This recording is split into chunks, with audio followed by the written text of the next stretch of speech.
আজ আপনাদের জন্য নিয়ে এলাম দুটো অসাধারণ রেসিপি, যেটা থাকলে আপনার বাচ্চাদের টিফিন বলুন, ভাবিদের পার্টি বলুন, সন্ধ্যার স্ন্যাক্স বলুন, কিংবা কোথাও যদি ফ্যামিলি নিয়ে ঘুরতে যান তখনও স্ন্যাক্স হিসেবে এই আইটেম গুলো রাখতে পারবেন। তো হ্যালো, আসসালামু আলাইকুম। আশা করছি সবাই অনেক ভালো আছেন। আলহামদুলিল্লাহ, আমিও ভালো আছি। আজকে যেটা করছি, আমার দুই বাচ্চার দুই রিকোয়ারমেন্ট। একজন বলছে স্যুপ খাবে, আরেকজন বলছে প্যাটিস খাবে। কারটা রেখে কারটা শুনবো, ভাবলাম দুজনেরটাই রেখে নেই। দুটো রেসিপি আমি করছি এবং সেটা খুব সহজভাবে আপনাদের সঙ্গে শেয়ারও করে নিচ্ছি। বোনলেস চিকেন গুলোকে আমি প্যাটিসের জন্য আলাদা করে নিলাম, আর বোন সহ স্টক বানিয়ে স্যুপের জন্য বসিয়ে দিয়ে আসলাম চুলোতে। আর এদিকে 1 ঘন্টা আগে মেখে রাখা আপনার এই ডোটা, এটার মধ্যে আমি হাফ চামচ একটু ইস্ট দিয়েছি, হাফ চামচ দিয়েছি বেকিং সোডা, তেল, চিনি, লবণ, পানি দিয়ে মেখে রেখে দিয়েছিলাম ঘন্টা খানেক। তারপরে আবার একটু মাখিয়ে নিলাম। দেখে নিশ্চয়ই বুঝতে পারছেন সফট একটা ডো হয়েছে। খুব বেশি শক্ত না, খুব বেশি সফটও না। তারপর যেটা করলাম, ওদিকে চুলাতে সুপের প্রিপারেশনটা হতে হতে এদিকে ডোটাকে একটু পুরো করে বেলে নিলাম। দেখে নিশ্চয়ই বুঝতে পারছেন কতটা পুরুত্ব, পুরো একটা রুটি করে নিয়েছি আর কি। এটা কোনো ব্যাপার না, আপনারা আপনাদের মতন করে একটু মোটা করে রুটি বেলে নেবেন। তারপর যেটা করতে হবে, আগে থেকে ফ্রিজ থেকে নামিয়ে রাখবেন বাটারটা। তারপরে বেশ কিছুটা বাটার লাগছে পাফ পেস্ট্রি করতে কিংবা প্যাটিস করতে, আমরা জানি অনেক বাটার লাগে। তো এই তো, এগুলো তো আর রেগুলার খাওয়ার আইটেম নয়, মাঝে মাঝে তো একটু খাওয়াই যায়।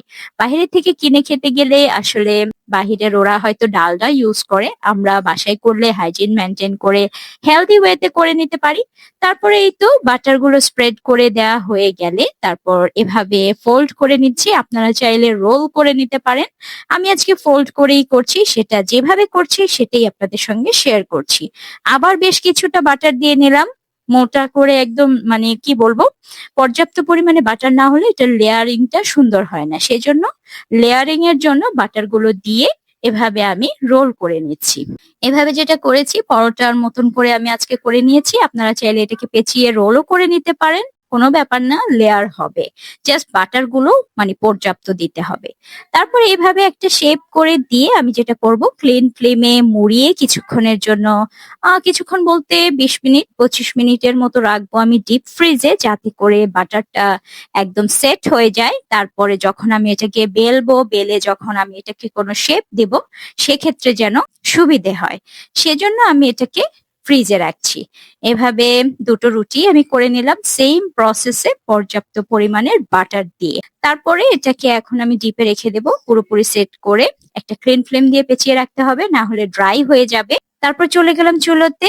ওই যে বলেছিলাম, এটার ভেতরের পুরটা রেডি করতে হবে।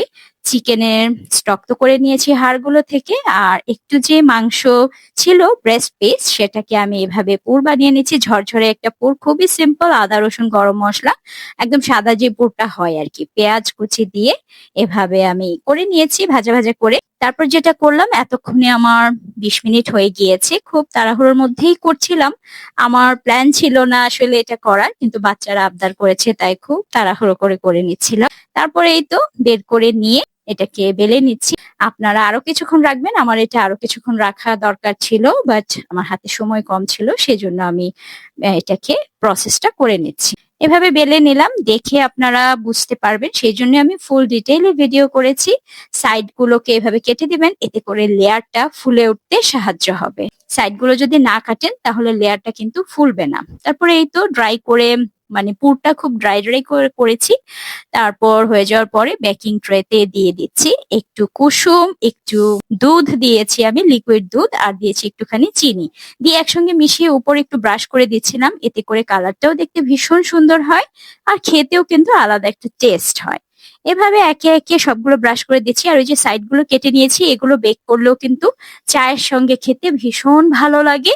এগুলো ফেলে দিবেন না, বা এটা নিয়ে কোনো ওয়ারি হওয়ার কিছু নেই। এভাবে যেভাবে আপনারা কেটে কেটে রাখবেন ছোট ছোট পিসেস করে, বেকিং ট্রেতে দিয়ে দিবেন, ব্যাস হয়ে গেল। একটু প্রি হিট করে নেবেন ওভেনটাকে। আমি এখানে স্ক্রিনে দিয়ে দিয়েছি সময়টা 5 মিনিট এদিক সেদিক লাগতে পারে, কারো হয়তো ওভেনের জন্য একটু বেশি সময় লাগবে, কারো হয়তো একটু কম সময় লাগতে পারে। ব্যাস হয়ে গিয়েছে। আমার যেমন 30 মিনিট লেগেছিল, দেখে নিশ্চয়ই বুঝতে পারছেন কালারটা কতটা পারফেক্ট এসেছে।